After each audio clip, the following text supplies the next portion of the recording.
So Casey has read this investment letter, which is known as Semper Augustus Client Letters.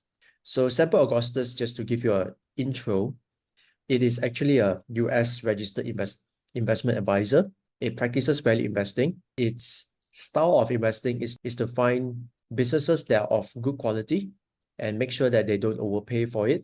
And it actually invests in a concentrated portfolio, which means to say it doesn't have 100 stocks, it doesn't have 1,000 stocks in its portfolio, but rather it has about 20 to 30 stocks in its portfolio.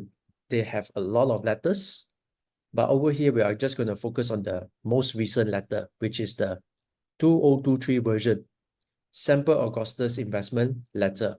And I'm going to bring you to the part where it will be the highlight of today's webinar. So this is where we derive the title of this webinar from lah. Interplay of the 5 factors. What drives returns? Algebra style. Okay. So if you want further readings, right, all you need to do is just download this letter, start reading from this part of the letter.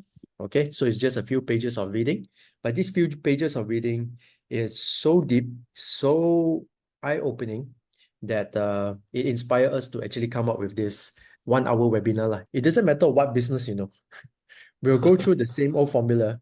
That's why as an investor, how we look at things is that, okay, so whenever we find a company, then we start to find all this. We start to actually think about all this. Does it have a good brand? What patents does it own? Is it here?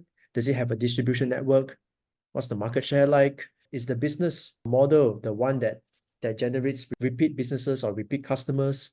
From there, that's when we kind of like have a gauge of the company's sales volume and the pricing power. And this would impact revenue. And then we will engineer it all the way to total return. Revenue growth drives earnings growth, drives EPS growth, capital growth. Eventually, you will meet both capital growth and dividend yields. Bam, there you go. Then you have total returns. So this is the conclusion to the 1-hour presentation today, the reverse engineering. Economic modes, or you can say competitive advantage, drive revenue growth. Revenue growth plus stable margin brings earnings growth. Earnings growth with lower number of shares will bring EPS growth. EPS growth is the key driver of capital growth in the long term.